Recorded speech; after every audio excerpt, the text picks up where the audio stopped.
Attention all anchors for ad-free listening, bonus episodes, exclusive merchandise, and the chance to join a future recording of the podcast. You can now sign up for the FFS Club. Just head to our website, f1forsuccess.com. Right, it's only the two of us this week, so let's go to some questions from the listeners straight away.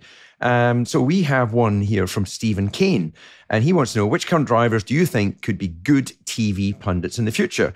And it also goes on to say, obviously, David made the transition, as others have, Martin Brundle, of course. And he also wants to know what qualifies or what qualities a driver should have to make the jump. Now, if I just go, EJ, straight away, when I was 14 years old, sitting on the sofa with my dad back in Scotland, watching highlights of the Grand Prix, listening to Murray Walker and James Hunt, my father said two things that I remember. He said, son, when you become a Grand Prix driver, if you're lucky, you'll have a 10-year career. So you have to think of the future. And if you listen to James Hunt, there you go. There's someone that's carved out a new career beyond being a Grand Prix driver. So you should consider working in television. So fast forward 10 years, I'm racing in Formula One. Fast forward another 15 years, I've signed to the BBC, where we find ourselves being paired as a partnership, as pundits working for them. And it's fair to say, along with Jake Humphrey, we were all a little bit naive maybe and a little bit raw, but somehow we got something that worked, and the Three Amigos became quite a nice little band of brothers for the next few years. What do you think, EJ? Who do you think of the drivers out there? You're good at watching talent, spotting talent. Who do you think would be able to transition? Yeah, it's funny you should say that, because I was the odd one out in that respect. Still are. Well, Martin Brundle, he went off to Sky, and that was a particularly good choice for him, because I think Sky suits him better, and his grid walkabout, I mean, that must be going on for a million years at this stage. And Martin, not alone did he manage you, but, he was a driver of mine, both in Formula 3, which was amazing, and Formula 1 equally so. So we're all in that little cocooned in this little nest together. People who come to mind, I think JB does a great job, and we mustn't forget Jensen. Damon Hill, of course. I'm sorry to see Johnny Herbert, another Jordan driver. I don't know where he is or what he's doing at the moment. I hope to see him at some races quite soon. So I think that, the media has an ability that if a driver is in the position where they understand where the camera is, what they're doing and how they're speaking, and relaying some real nuggets back to the punters on the screen, then they will make a big career. People who didn't shine necessarily in winning Grand Prix is Karun Chandhok. I think he is absolutely excellent, his analysis and various other things. His knowledge is fantastic across motorsport generally. Yeah, I love Karun. And he was a good friend and a good acquaintance of ours. And he is, as you rightly say, he's a font of knowledge. Some people are gifted in that way. Other people are more gifted like you, DC, just raconteurs and just get on with it. So everyone has their own style. And as you rightly say, I think that James Hunt was just, but he and Murray Walker, it was a marriage in heaven. They were two totally different types of people, but nevertheless, it worked. And it worked for a very simple reason, that the dynamics between them, everyone let each other flow, and they delivered an unmissable and an unbelievable series of shows. And for me, that will be very hard to surpass. I think if we just look at the British drivers on the grid right now, all of them speak very well in different ways, different personalities, between Alex Albon, Lando Norris, George Russell. They are unique individuals, and they see things from different perspective. In the case of George, from a higher vantage point, he's the tallest of the three. Well, actually, maybe Alex Albon's the taller of the three. But anyway, that's another heightist issue. But all three of them undoubtedly have found their feet as personalities in the sport. So therefore, no reason why they couldn't be doing the same if they so choose beyond the sport. Some choose to absolutely distance themselves. I saw Sebastian Vettel at the weekend.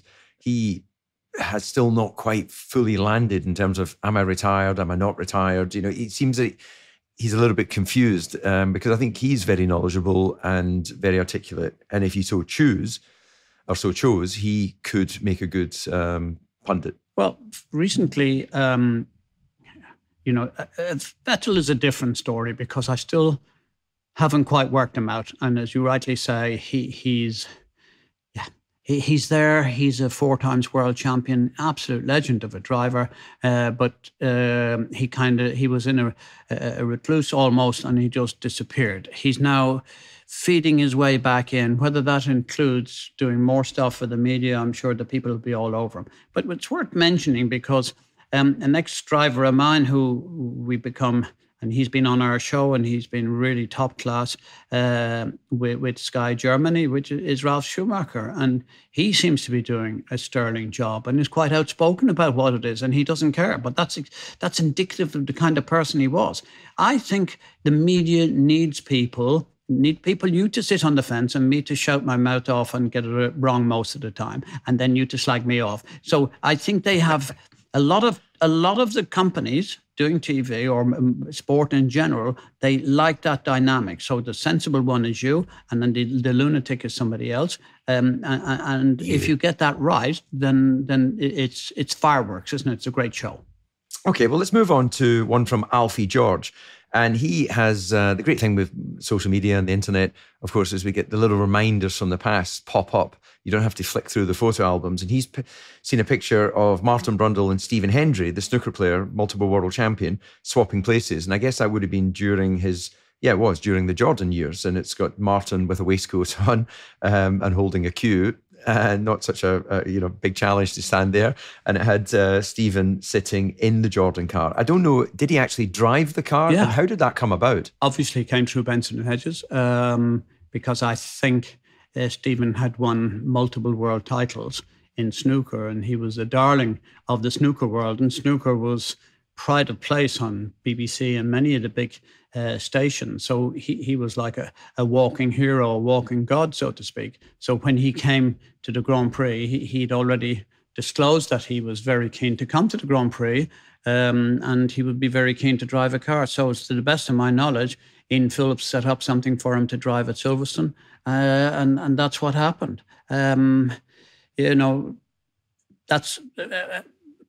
It became popular to have. It was Jordan were absolutely the best at creating stories that the press would pick up from different other sports and worldwide sports. And that was yet another little trick that we had up our sleeve, so to speak. Martin was brilliant. He did his job. Stephen did his job, and the media did their job. So it was publicity for nothing, basically. Did you ever find yourself in a situation? I don't know if you're familiar with the chef, the restaurant owner, Salt Bae, who had a bit of a backlash when during the World Cup he found himself on the pitch and he got a hold of the World Cup trophy and he's doing that kind of weird thing where he dribbles salt down his forearm. Why you would ever want to eat any meat from anything that's dribbled down a human being's forearm? I've never quite understood that. Never been to one of his restaurants. But have you ever been in that situation where in your desire to create a bit of publicity, you found yourself sort of getting egg on your face? Oh, I'm sure there's people out there who would recall and recount endless numbers of this. What about you, though? You must have embarrassment somewhere. I've never been shy. And as a result, when you're not shy and you do something a little bit stupid, of course it rebounds sometimes against you. And then you say, oh my God, what an embarrassment situation. And I think the situation that came across was I had to check with Marie. I think we've talked about this in the show about doing an ad for a company which helps you to get erections and stuff like that. And then I thought about four of my kids at school. My God, how embarrassing is this? My imagination helps me with that. That's the difference. I was thinking of the money, $500,000 in the bin. Screw the embarrassment. Let them cope with it. It's life. And it's what happens. But as it happened, poor old Sterling. And we must talk about Sterling in a way in the future. But, Sterling took it on. Sir Sterling Moss, of course. Yeah, he took it on. So, yeah, of course, there's been dozens and dozens of embarrassing. Every day there's an embarrassment for my poor wife. She's a glutton for punishment. Marie is wonderful. And we had her on the show many podcasts ago. For anyone who's just joining FFS, if you head back in time, you'll be able to find the one with Marie Jordan. Yeah. A great photographer. She had her show in London earlier this year or the back end of last year. I can't quite remember, EJ. You'll remind me. But just to finish on that particular industry of enhancement for people who have erectile dysfunction, I think one of the best adverts I saw or endorsements was Pele. And what he did was say, Pele, the great footballer, of course, he went, if I had a problem, I would use the following company. He very strategically put a big sort of if. He didn't want to say, I endorse this product. Well, he was a magic guy. I worked with him on a number of charities. And particularly, we were both ambassadors for MasterCard. In their wisdom, MasterCard decided to use me alongside him when Jordan was doing well. And honestly, he was the most magic person that you could ever hope to meet. And he was iconic, just the look of him. But then Brazil have that ability to create world-class icons, Senna being one, and Pele being another. I'm sure there's others, but, they're the two people that rush to mind. When you think about Brazil, you think about where these people came from. And anyone who watches football, and I'm sure almost everybody out there at some stage was it, when you actually look at the greatness and the moves and the passings and the goals that this guy got, it was just sensational. And I know Maradona is a big star, but for me, he never quite got to the same level that Pele got to. He didn't try and offer you any sweeties from his pillbox, did he? I would have taken them, DC. I would have kept them for you. Oh, thank you very much. Thank you. If I ever need those pills, EJ, I'll come to you. We've got one here from a Brett Shinnery, I think is how you pronounce it. He's asking me to elaborate on a story about the McLaren mechanics from back in my day there, wrecking a minibus and me paying for the damage to help the guys out. I do, and he also says he loves the show. Many exclamation marks. Thank you, Brett. I don't remember that story, but it does sound like me. If the guys had a wee issue, then just to keep, waxing the tracks, I would have helped out. But I don't remember them wrecking a minibus. But I think it's fair to say, back in our active era in Formula One, it was a little bit wilder than it is now. It's a lot more disciplined, I think. There's always been a high level of skill and commitment and everything. But, now the mechanics operate under... What do you call it, though, when you've got these time codes you're only allowed to enter and leave at a certain time? Oh, I didn't know that. Is that true? Yeah. They can only come in the paddock at a certain time and leave. I just can't remember the bloody word. Oh, yes, that's true, yeah. I suppose time constraints. Our listeners will let us know what we fill in the blanks. I want to go back to what you said. So I think you were a bit of a hooligan in your time. And the fact is that you said something that might give the impression that you were keen to make up or cover some of the costs of those mechanics, if indeed they did do what they said they in your show there said. Because I have never, ever knowingly seen you delve into your wallet and splatter money around the place, because every pound is a prisoner as far as DC is concerned. You lie, and you know you lie. Look at that, I can see you. Actually, I do lie. I lie. No, DC, I say one thing in your credit and only one. You are a generous son of a gun. You are a really good man. Thank you very much. I appreciate that. You know what? When I could see, I appreciate it. Normally, you never see your teeth. But I know when you're lying. There you go. I know when you're lying because you can start to see your teeth. Right, EJ, we're going to move on to motivation, because I know you've had a long and varied career. But when you were a wee boy growing up, we know that money, or I know that money was a motivation for you. But what else?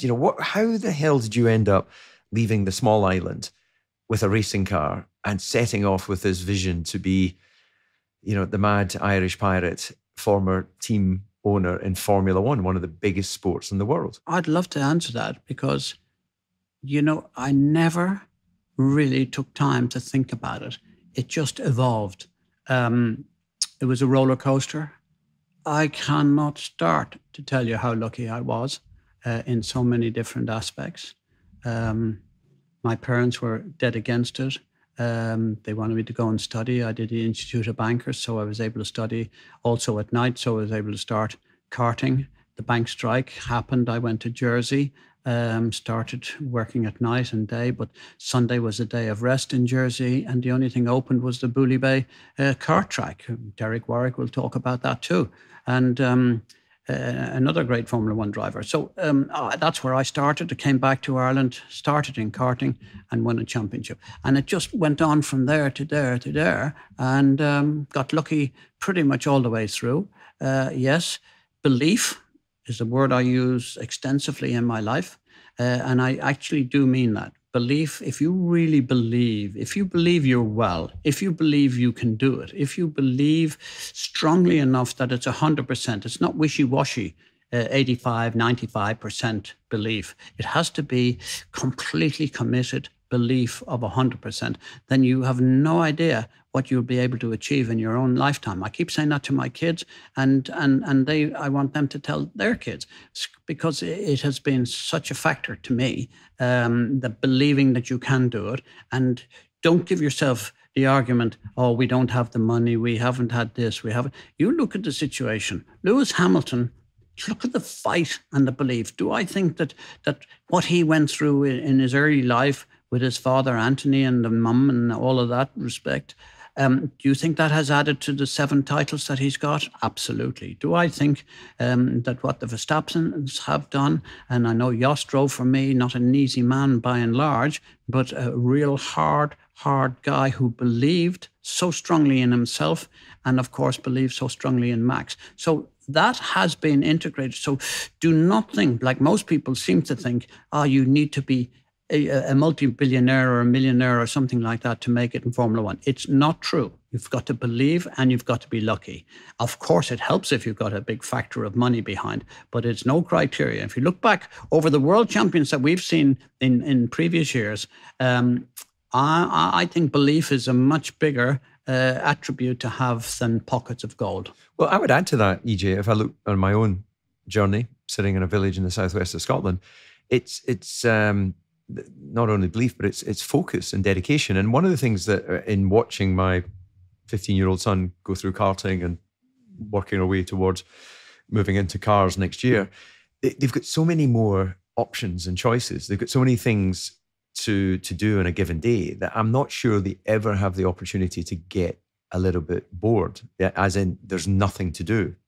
And I always feel that having nothing to do is a sort of lack of imagination. But we had to have more of an imagination back in the day, because there wasn't electronic games, and there wasn't the social media interaction, and there wasn't the direct messaging.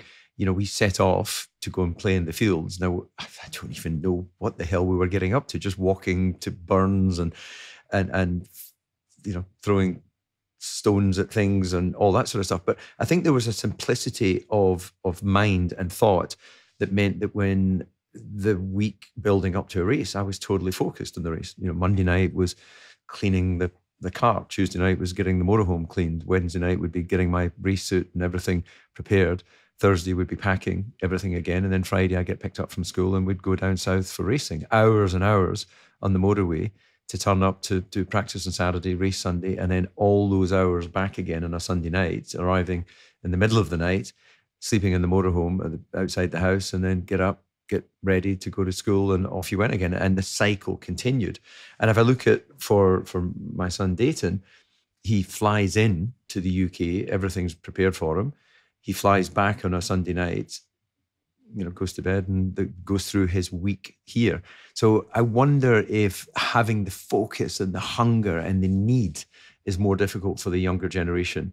And if you're in a more comfortable situation, then you've got more choices possibly. And then that maybe means that you're not as dedicated.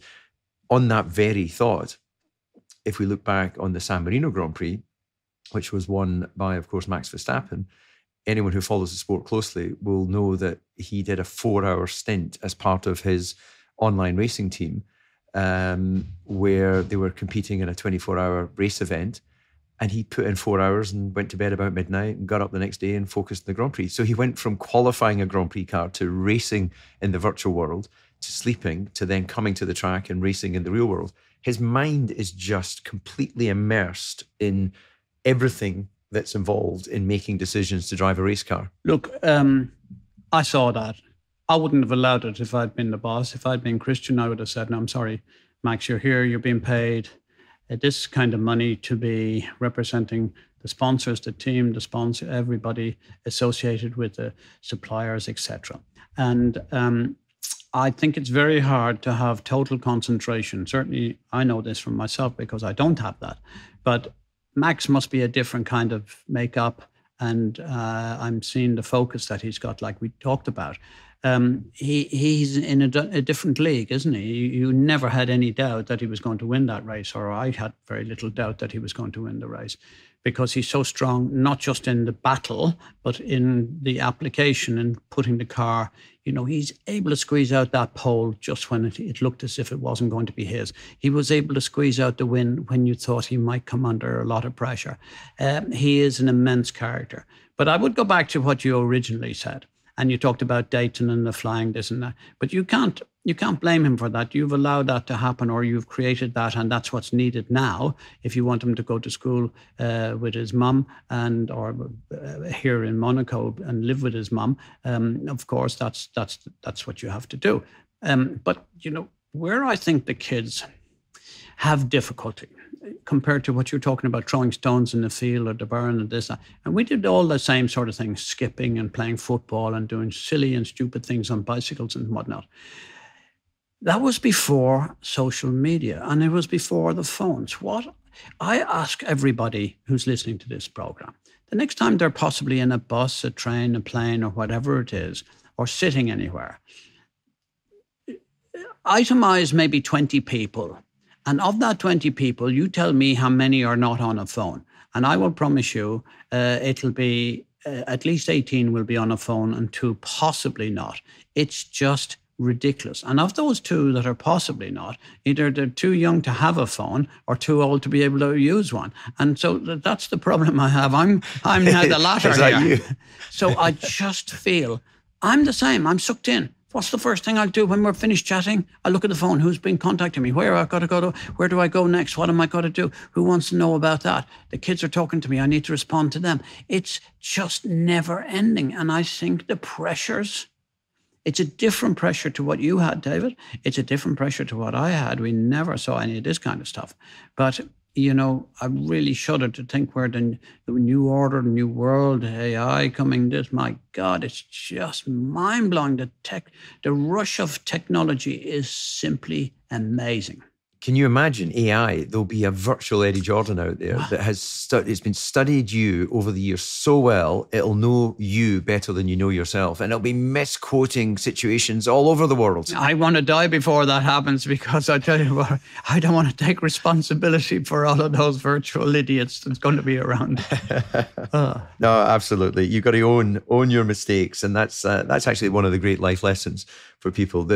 And I think that sport teaches us that, and you absolutely know this, Eddie, from your time in ownership, that sports doesn't have a blame culture. It has a responsibility culture. If you don't deliver the sponsorship, you take it on your shoulders. If the driver crashes the car, he takes it on his shoulders. If the mechanic doesn't put the wheel, he goes, my mistake. And it's a wonderful environment to live in, because very quickly in a true team, nobody has to blame anybody, because the guy comes forward, or the person comes forward and goes, my mistake, I'm sorry, this is what I'm going to do to rectify it. Agree to one point, but there have always been circumstances when one party to the total group will always say, we would rather not have the blame for that. So when you hear the thing, retire the car, but you and I know that it's probably an engine situation, but they want the car retired before it explodes. Now, that's understandable, because road car manufacturers do not want the stigma that, for example, their car is remotely unreliable. And you know, the manufacturers that we've all had as a Jordan team, whereas we always used to have to buy in engines or get lucky enough to be able to get them on a bit of a deal. Honda was one, Peugeot was another. So we did get lucky. But nevertheless, engine manufacturers are really the one area in Formula One where they do not like to have their face rubbed in it. And so I think that's fair. I think that's fair. If the team can't cover for them, then the team's not doing their job. When it comes to the sort of motivation, just to bring you back to your journey, you say you got lucky and one thing led to another. And I didn't know the story about you having spent time in the Channel Islands. You mentioned Jersey. My mum and dad had their honeymoon in Jersey. So they go back there every year and have done for the 60 years that they've been married. And I used to go there along with my brother and my late sister. We went there every year as a family to Jersey. Lovely little island. And but I just never knew that you had been shipped off there, EJ, before you went back to Ireland and your life took that twist. How the hell did you end up in the Channel Islands from an even smaller island from a small island? I wanted a bit of sunshine. I wanted an opportunity to work. It so happened it was coming into the summer season. So I got a job in the Bristol bar on the main strait on the bay. St. Helier? In St. Helier. I then worked in the Jersey Electricity Company during the day. As a trainee or a young accountant. Did you get electrocuted a couple of times? I'm trying to understand at what point you became unhinged. Well, I worked my nuts off night and day in those two things for 6 days. And that gave me the money that I was able to go karting on a Sunday uninterrupted. And I could hire the cart to be able to do this race, and then I'd hire the cart and then take a rest and then do one in the afternoon and then go home, and totally fulfilled. For me, did I mind spending all the money that I'd earned the previous week on hiring a cart? Absolutely. It was just the best part of my life. And it so happened, that was 1966. England won the World Cup. Everyone got absolutely hammered in the pub. I was serving pints standing on top of a bar, making good tips and good commission and shouting. I was a total Englishman at the time, even though, Jeff Hurst, and remember the story against the German team in Wembley. I mean, it was a magic, magic time. I'll never, ever forget it. It was perfect for me. And Jersey gave me an opportunity. I've been back several times with the DeZille family, and I enjoy it. People who run our family office have an office there, so that's obviously another reason. Jersey has an awful lot going for it, but at the same time, it's a kind of an enigma, isn't it? It's part of the UK, but it's not part of the UK. It has its own fiscal resolutions and guidance, and it's ruled separately. And wonderful little place to visit if that's what you fancy. Yeah, it is indeed. Right. There's a quote here, which I love, from the former middleweight boxer Marvin Hagler, who I was lucky enough to meet on a few occasions. He originally from the States, but had settled in Italy. He'd married an Italian and he lived out his life there. But the quote is, "It's tough to get out of bed to go for a run at 5 a.m. when you're sleeping in silk pajamas." That's great, isn't it? So I want to ask you, EJ, this work ethic that you had 6 days a week, during the day, working at night, everything you could to further your career. Did that change once you started to see the financial benefits of being successful in Formula One? You became a wealthy man early in your life. That's not true. Okay, it's not true. Okay. You became a wealthy man very late in your life. Late in life.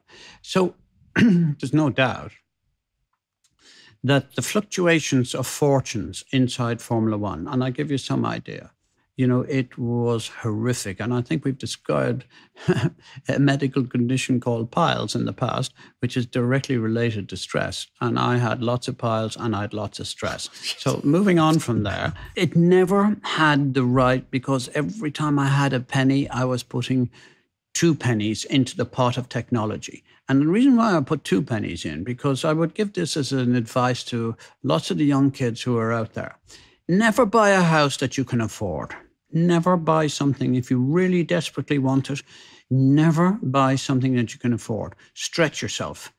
Buy something a higher level and not affordable, because as soon as you enjoy that, you will make yourself, that will become affordable in a very short period of time. And you'll be just happy. Whereas if you just went through the motions and you said, oh, I can afford this, I'll buy it. Now, I know that goes against the grain in many respects to a lot of people out there who would say, oh, be careful and be prudent and be mindful and this and that and the other. Well, my philosophy was go for it. Absolutely kill it. Strive for something that's not there. You will achieve it. You will find a way to pay for it at a later stage. That was my philosophy. And, that went all the way into Formula One, because yes, there were heady days in the sponsorship era, and there was the MasterCard, there was the Benson and Hedges, there was Deutsche Post, and of course there was DHL, which was a miracle story in itself. But it petered off. It petered off because the real money came from tobacco. And, I could see this happening, and I don't want to be a bankrupt hero. So get in there, sell it on, Force India, Lawrence Stroll, the whole thing. I'm delighted what's happening when the investment that, for example, Lawrence is putting into Formula One is absolutely phenomenal. So I just hope he gets the kind of success that he deserves out of it. But, in my case, I kept myself under the maximum pressure that I never, ever really realized that I was making money until I came to sell the business. And then when I did a few things. I'm a dealer anyway, so I was always buying and selling. That's why I hate weekends, because at least now, talking to you on a Monday, the markets are open, and as soon as I'm finished here, I'll be straight on to the, to see what's happening in the S&P, and I want to see how my little portfolio is doing and how I can maybe buy, sell, and I'm a day trader. So I like to see at the end of the day, have I made any money? Have I made a loss? And that's me. I'm a junkie. I'm a deal junkie. Well, EJ, as I'm very sure, because we've developed this relationship, this friendship over many, many decades, I'm sure you've sort of carved out a little thank you to me in your memory and your will. So can I please ask that you don't expose yourself too much on these day trades, because I don't want you to sort of deplete this pocket of wealth that you have, and there not be enough to really show your appreciation for all your friends when you go. The difference is, David, you're a hoarder. By that, I mean, people might think that's a bad word. It's not. A hoarder is somebody who every pound they keep and they look after it. You still believe in the banking system, and you still believe in this, and that's no bad thing. However, I'm always looking to know how I can make 2 grow into 5 or whatever. And of course, very often 2 can very easily grow into 0. And as it happens quite a lot these days. But David, when is the last time you took a real big punt on a stock and shares? Never. There you go, folks. You see what I mean? Wasn't he lucky to be a racing driver? He never once got off the fence. I've taken punts and other things. So, like what? I've invested in different things. Watching the markets of emotion is not for me. So I'm a bit more traditional in some respects, in property and things like that. And also I believe in people and trying to build a business that way. Whisper would be a perfect example of that, along with my partners, Jake and Sunil. It was about a belief system. It was about believing that we could be competitive within the production world by having a work ethic and having a system of responsibility within the group, which has seen that grow, and that's good. I've also been involved in things that haven't worked, but in your living memory, I'm hoping to be able to announce later this year that I'm part of a new bank, which has been working away very quietly in the background for the last several years. And I know you get excited with that, being an ex-banker. Well, I still think you're a banker, but you just don't work in it anymore. Well done to you, DC. I didn't know that. And, I've been involved in a bank before, a smaller bank, and sometimes it worked really successfully. And I know the one you're talking about because I know some of the protagonists involved. An awful lot of Scottish people involved in that particular bank, DC, if I can recall.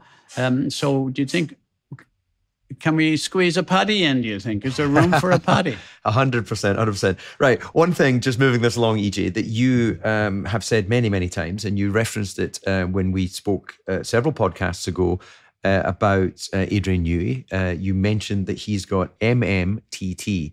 Now, that rolls off the tongue about as comfortably as the team formerly known as Alpha Tauri, V-Carb. which is, I can't get my head around how we're having to call a team V-Carb. So anyway, we'll come back to that in another podcast, and maybe our listeners can give us their view on the name of that team. But MMTT, more money than time. So what is your motivation now? What keeps you wanting to do what you do? I know you love your music. You, of course, like everybody, love your family. You love being in amongst the chaos and creating a bit of, turmoil. But have you got any goals? Anything you want to achieve other than just living and loving? I'm sure a lot of people who, if they are listening to this program, who are of a similar age to me, mid-70s plus, we've been so fortunate to be saved at this level. In other words, and still active, still strong, still being able to talk and do different shows. And you know what's amazing, David? People sending you applications, say, can you please consider this? Could you please do that? And one thing that I was really upset about, and I'll reach out to Tom Hunter on this, because it took them to tie me down to a hospital bed to pull a prostate out, because I was desperately keen to go with you to go up to the entrepreneurs of Scotland, because I had committed to Tom to do that, who's probably one of the most charitable men I know. And has helped me with my charities over years and years. So, Tom, I think you know very well, we've written to each other, but, it's not genuinely, David, as you get older, it's not about money. And when I make the reference of MMTT, more money than time, Adrian Newey had a thing, and I heard he said that he thought his father retired too early. He retired at 62. He did locums until he was 65 and then retired totally. And he felt that was a mistake.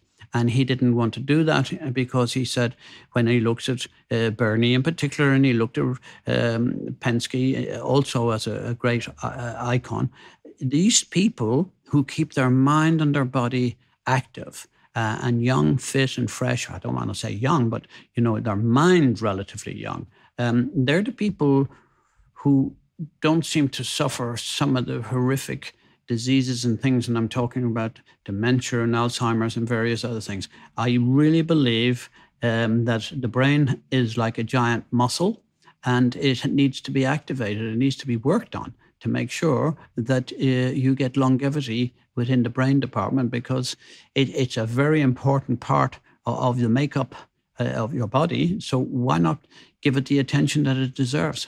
Wise words. Wise words indeed. Well, look, EJ, we've got many other questions from our anchors, which I think we'll need to roll over to another time, given how long we've been talking in this episode. So remember, to our dear listeners, that you can send in your questions or any proposals for Judge Jordan, as I'm going to call them, to ffs@whisper.tv.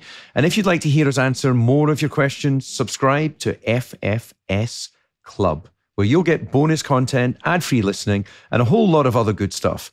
Go to www.f1forsuccess.com. EJ, see you next Thursday. Still loving the show, DC? You're a master. Bye.